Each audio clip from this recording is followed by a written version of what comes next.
कुछ ऐसे भी मुतासरीन हैं।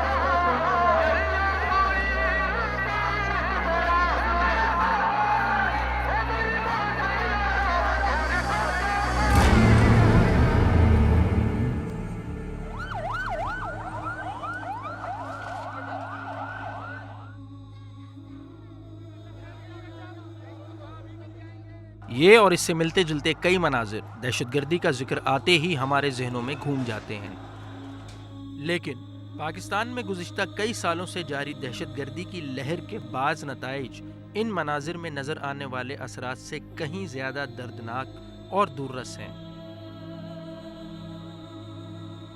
हमारा आज का प्रोग्राम कराची के रहने वाले एक ऐसे कुंबे पर है जिसका वाहिद कमाने वाला फ़र्द 22 साला अब्बास 28 दिसंबर को कराची में आशूरा के जुलूस पर किए जाने वाले दहशतगर्द हमले में मारा गया था।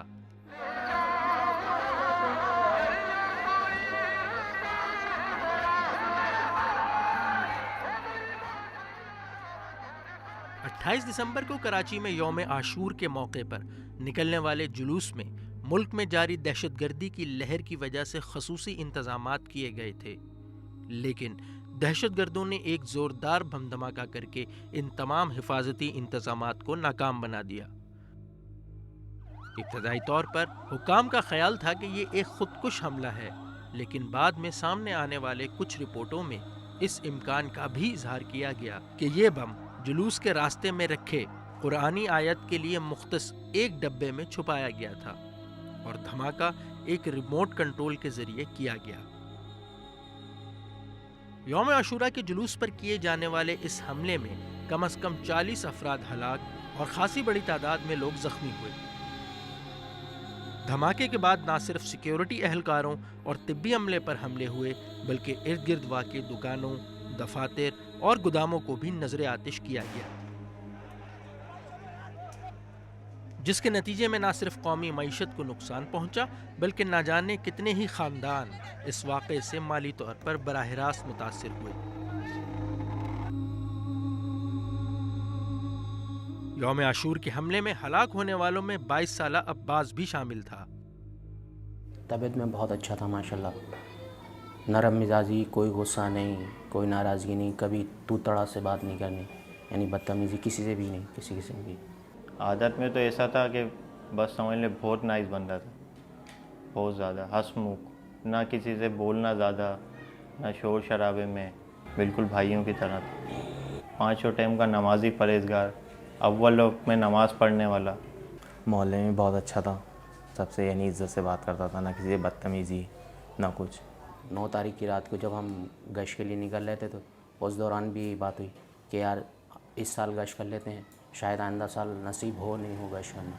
आशुरा वाले दिन हमारे साथी था वो, यहाँ से मैं उसको घर से लेके आया था, तो जैसे यहाँ से हम लोग बस में गए, वहाँ पे यानी उतरने के बाद भी हम लोग यही बातें कर रहे थे आपस में, कहना यार खुदा ना खास्ता कुछ ऐसा हुआ तो हमें यानी शहादत पानी है।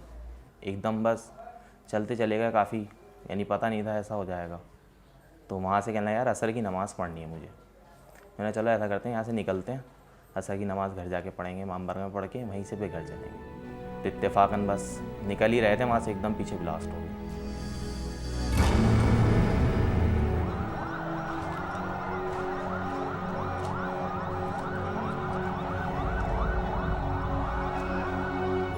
एक अजीब सी हवा में जो है ना, जैसे गर्दो गुबार और सुनपन, जैसे कानों में सुन टाइप की जो है ना हो गई थी। और फिर उसके बाद थोड़ी देर बाद एम्बुलेंस की आवाज़ें गूंजना शुरू हो गई। ब्लास्ट के बाद एकदम जो है ना बहुत ज़्यादा यानी धुआं ही धुआं हो गया था, कुछ भी नज़र नहीं आ रहा था। उसके बाद हम जो है ना बिजली के तार से भी चिपक गए थे, बिजली के तार वार टूट गए थे, वो गिरे हम पे लोगों पे। करीब की चीज़ भी जो है ना नहीं दिखाई दे रही थी। तो 5 से 10 मिनट बाद फिर जो है ना ये सब वहीं पे लाशें पड़ी हुई थी। एम्बुलेंस अगर आना शुरू हो गई काफ़ी, तो मेरे खून निकला तो हम लोग फिर एक अंकल मिल गए, उन्होंने मेरा हाथ पकड़ा, वो पैदल हम लोग को अस्पताल ले गए थे। ये सब साथ ही थे हम लोग जुलूस में। मैं तो घर आ गया था। जब घर आए तो तकरीबन 4 सवा 4 बजे के टाइम तो वहाँ से फ़ोन आया है कि बम ब्लास्ट हो गया जुलूस के अंदर। फिर हम लोग एक दूसरे को फ़ोन करने लगे तो फिर अचानक पता चला कि मेरे साले वगैरह ज़ख्मी हैं, साड़ू मेरा ज़ख्मी है। इसका पता नहीं था, एक साला मेरा और था, उसका भी पता नहीं था। हम लोग अस्पताल पहुँचे, वहाँ से बैंडेज वगैरह कराई हमने, फिर हम वापस उधर ही आए जहाँ ब्लास्ट हुआ था। इसको ढूंढने लगे, हमारा भाई एक और गायब था, उसको भी देखना था। उसको हमने बहुत देर ढूंढा वहाँ पे, लेकिन उसका पता नहीं चल रहा था कि कहाँ है कहाँ नहीं। उसके बाद और भी यार दोस्त आ गए तो फिर हमने बोला शायद उसको मालूम करें जहाँ डेड बॉडी है, शायद वहाँ उसका जनाजा रखा हुआ हो। तो हम लोग वहाँ पहुँचे तो वहाँ भी एक हजूम था, एक अजीब सा आलम था। हज़ारों के हिसाब से आदमी यानी अंदर दाखिल नहीं होने दे रहे थे। बड़ी मुश्किल से हिज्जत करके जो है ना 2 दोस्त हमारे अंदर जहाँ डेड बॉडियाँ रखी थी वहाँ पहुँचे। अंदर से जो दोस्त निकल कर आए उन्होंने ये बोला कि नहीं यार, बबलू अंदर नहीं है।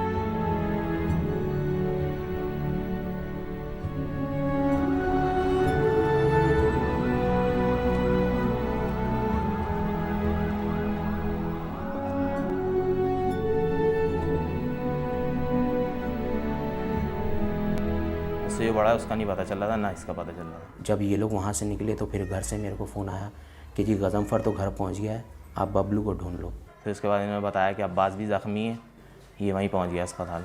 इनके वालिद को वालिदा को भाई यही बताया कि ज़ख्मी है, सही है, ख़तरे से बाहर है। तो फिर हम उसके बाद जब घर आए तो फिर हमें पता चला कि जी वो वहीं है सिविल अस्पताल में, लेकिन आईसी रूम में है। एक मेरा दोस्त उसके साथ साथ था, फरजान अली, उससे हम लोग राब्ते में थे बहुत ज़्यादा। तो वो तो उस टाइम यही बोल रहा था कि बस ज़ख्मी है ज़ख्मी है, लेकिन वह एंड टाइम पे पता चला कि बहुत ज़्यादा शदीद ज़ख्मी है। फिर अचानक पता चला है शहीद हो गया। हमारे को दूसरे में पता चला है ज़ोहर के बाद, वो भी हमें पता क्या चला था कि आपस में बातें कर रहे थे वहाँ पर। तो इत्तेफाकन हमारे को जो है ना सुनने में आए तो मुझे वहीं यानी रोना पीटना अस्पताल में, काफ़ी अफसोस हुआ मुझे। और उसकी यही बात तंग करती है कि 9 तारीख की रात को जब हम बात कर रहे थे गश्त की और जुलूस में जाने के लिए, तो वो यही कह रहा था कि यार कर लें इस दफ़ा, क्या पता आइंदा साल में नसीब हो या ना हो। हमारी आखिरी बातें ये हो रही थी। तो कहना यार ऐसा है, मैं भी ख़त रखूँगा, तुम भी ख़त रखना। मैंने हाँ ठीक है, ऐसा करते हैं, आज चलते हैं यहाँ से, अब शेव नहीं बनवाएंगे, ख़त रखेंगे दोनों। हमारी यानी नमाज की टॉपिक पे बात चल रही थी, तो मैंने उसके ही कहने से आज ख़त रखा है। आखिरी टाइम जब गया तो मेरी बेटी को बहुत प्यार व्यार किया रात को उसने। यानी सबसे ज़्यादा साथ मेरे साथ ही रहता था वो। एक मैं और मेरे से बड़ा वाला, वो बड़ा वाला दुकान पे होता था या काम पे, तो मेरे साथ यहाँ दुकान पे होता हूँ मैं, यहाँ मेरे पास आके बैठ जाता था, मेरे साथ बहुत ज़्यादा रहता था। हमें सिर्फ ट्रीटमेंट मिली जनाब, और उसके अलावा कुछ भी नहीं मिला। अब्बास तो इस दुनिया में ना रहा, लेकिन उसकी याद खानदान वालों के दिल से शायद कभी ना दूर हो सके। अब्बास का 16 साला भाई अब्बास को कुछ इस अंदाज में याद करता है। जो फालतू टाइम जो होता था हम दोनों मिलकर क्रिकेट खेला करते थे। जब टीवी में मैच आया करता था तो मैच देखते थे। फालतू टाइम में कोई ऐसी बात नहीं थी जिसमें लड़ाई झगड़ा होगा। सब बोल रहे थे ज़ख्मी हुए हैं, बस लाइन हुआ, डॉक्टर क्या अस्पतालों में लाइन लगी है, अभी आ रहे हैं, बस वहाँ पे बैंडेज वगैरह करवा रहे हैं, बस यही सुन रहे थे। फिर सुबह रात को 2 बजे फिर एम्बुलेंस आई तो अब्बू अम्मी को लेके गए थे अस्पताल में।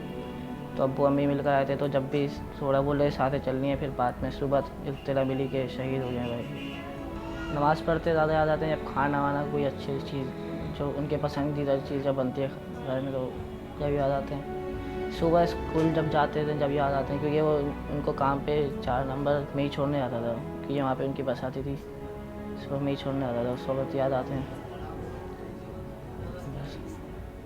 मजलिस वगैरह में जब जाते हैं जब ज़्यादा याद आते हैं जी। प्यार से जब कभी कभार ऐसे 1-2 हाथ मार दिया करते थे जब ज़्यादा गुस्से में होते थे। वो क्रिकेट अच्छा खेला करते थे एक तो, और किसी बात को मुझे मना नहीं करते थे कोई चीज़। ये बात बहुत अच्छी लगती थी मुझे।